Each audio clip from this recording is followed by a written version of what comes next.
I thought that joke was going to be better than it. Better received than it was. Eyes that sort of took up his whole face. When he went, I want to know what he got paid for each word he said. I mean, that scene was definitely filmed in Northampton, that's for sure. Yeah, He by did, Mr. Glass yeah. with a pane of glass. Like this. Yeah, soft focus. Yeah. I love a soft cheese, alright? Hello everyone and welcome to the Filmian podcast. I'm Callum. I'm Marley. And today we're going to be reviewing Glass, the new M. Night Shyamalan. Shamala Gabalabagam. So it's a sequel to Glass.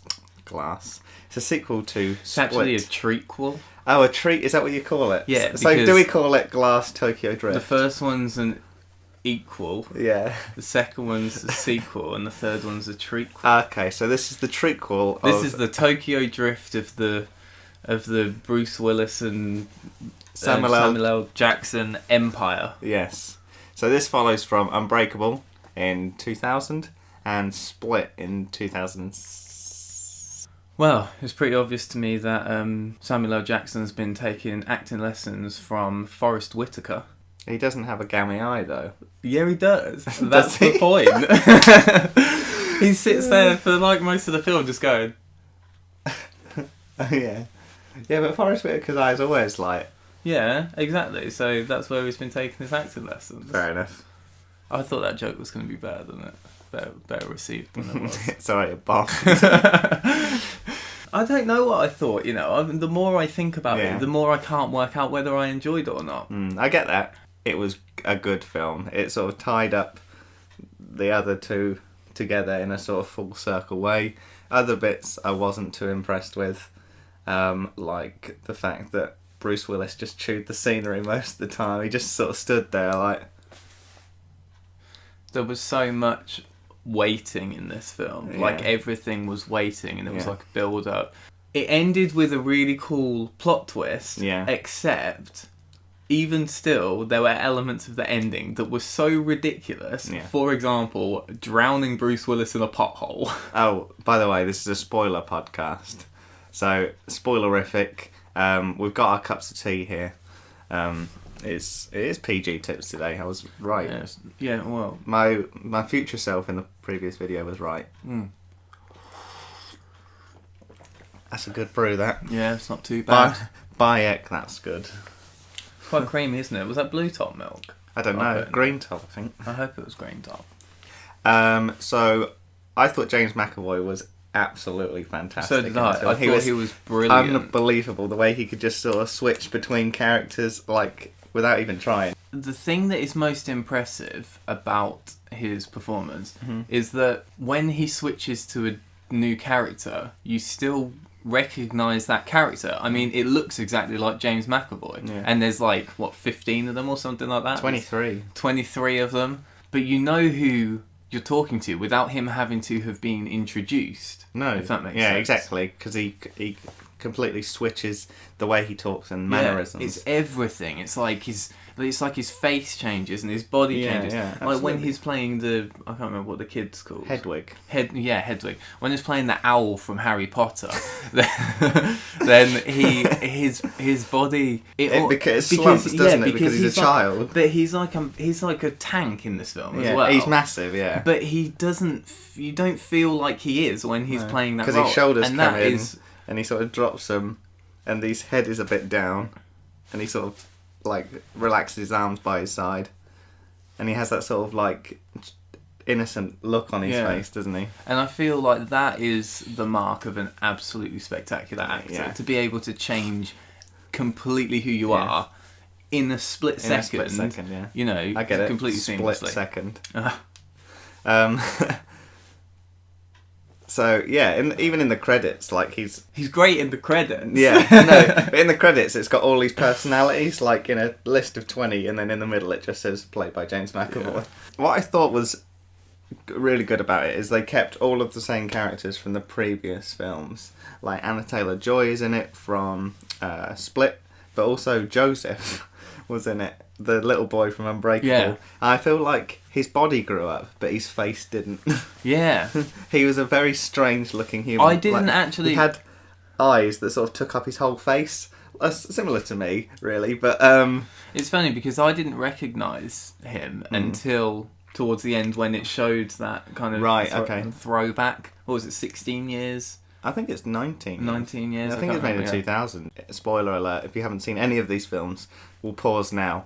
Please go and watch all 3 of them, and then we'll carry on talking.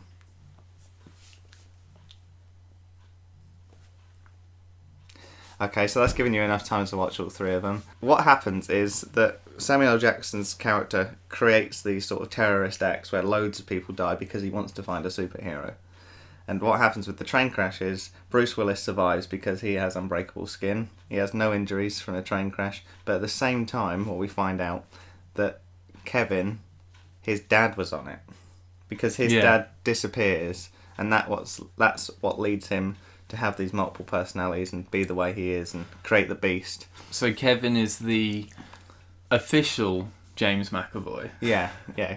He is the true character, but obviously he has the split personalities and stuff. Kevin's dad was on that train, and that's how he died, and he never returned, and that's what has created Kevin's multiple personalities, and subsequently the Beast. We find out that is one of the huge plot twists in it. What else did I enjoy about Glass?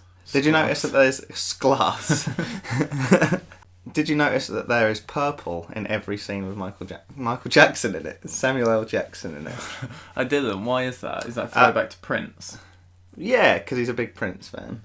No, it's in Unbreakable as well. I think it's because of the whole sort of like Joker-esque kind of thing. Like he's a villain, so that's his sort of signature colour. But every scene that Samuel L. Jackson is, there is the colour purple somewhere. So is that why there's beige in every scene, in every scene with Bruce Willis? Yes, because he's boring. Yeah, because he's dull. Yeah. Did he have any? How many? Like, I want to know what he got paid for each word he said, because he's like near like Terminator levels of not speaking. What do you think about the whole him like water being his?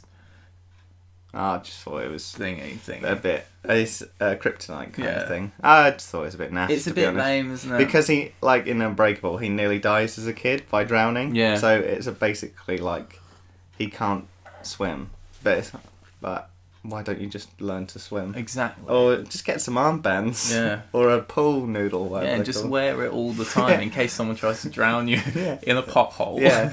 Sarah Robert Paulson was in it. Why is she in everything? Her name is Sarah Paulson, and she is huge at the minute. Yeah. Not physically. No. But, I think she's only about 5'8". Yeah. But she's in everything. She's Bird in Box, everything. Ocean's 8. Fight Club, yeah. She's basically trying to convince these guys that they're not superheroes. Yeah. Just in a deliberate attempt to be able to kill them all, right? Well, apparently so. That's how it twists at the end. Yeah. But what I don't understand is that at numerous points throughout the film, she's got them like locked in rooms where she could just kill them. Yeah. But then she has to do this whole spectacular, like out in the car park where Bruce Willis gets drowned and the Beast gets shot. And Samuel L. Jackson gets kicked in the rib cage. Yeah, and then falls over. Yeah, and that's how he dies, because of his brittle bones. At that point, I sort of checked out of the film, and I was like, what have you done? It's annoying, because the best part of the film and the worst part of the film were at the same time. Yeah. You're like, the plot twist was great, the way in which all of that panned out was just naff. Yeah, because basically, you think Sarah Paulson is this psychiatrist that's trying to convince them they're not superheroes, but in fact they are. In reality, they are. So, but there's a secret society. Which I'm gonna call Black Clover because they all have a Black Clover tattoo just there where my watch is, and they are trying to cover up the fact that they are superheroes. Sarah Robert Paulson tries to convince them they're not in the most humane way possible. That's the way they can do it, but I think they realise we can't control these people, so let's just kill them. Let's drown Bruce Willis. Okay, so it wasn't that her intention was always to kill them. No, it wasn't. Because at the end, when she's explaining it, she said this is the most humane way of like stopping these people, but they had to kill them because there wasn't any other way. I just can't understand how Bruce Willis, super strong man, gets drowned by a generic SAS-looking Black Clover officer. Yeah. Just by like dunking his head into a pothole. I mean, that scene was definitely filmed in Northampton, that's for sure. Yeah. Because that's the only place you find a pothole big enough God, to drown someone that in. county council. Tell you what, politics. But I think the fact that he was in water diminishes his strength. Loses his, yeah. He's a bit like Samson. If he cut his hair off, even though Bruce Willis hasn't got any hair, apart from on his chin. So if you cut Bruce Willis's hair off, yeah, he becomes a puddle.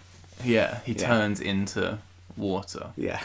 I thought that the whole like misdirect of the giant CGI tower that they had in the middle of Philadelphia, the Osaka Tower, which was clearly not there. No. I mean, neither were some of the other buildings around it. Why? Because some of them were just not real. Well, I've been to Philadelphia. Most of them were real. Yeah, you could tell that some of them were. I love a good soft Philadelphia cheese. isn't real, okay? It's made up. I love a soft cheese, alright? The bigger plot twist at the end, as M. Night Shyamalan Ding Dong loves to do, is that although all these three characters died because they are true superheroes, Samuel L. Jackson, Mr. Glass, hacked into the security outside the mental hospital because they installed loads of new cameras, and he live streamed it to a website, and then it went viral. As the kids say, it was lit. It went viral, mate. It was super lit. And also, the reason we know it went viral was because the three non-main characters that basically... The three sidekicks. The three sidekicks that basically became the main characters sat on a bench in a train station and watched everyone looking at their phones. Yeah. And somehow, they knew. Yeah, but it did go on the screen at the end. It did go on the internet. Did you notice M. Night Shyamalan's cameo in it? I didn't. Okay, so you know the Asian bloke that's in the shop at the beginning?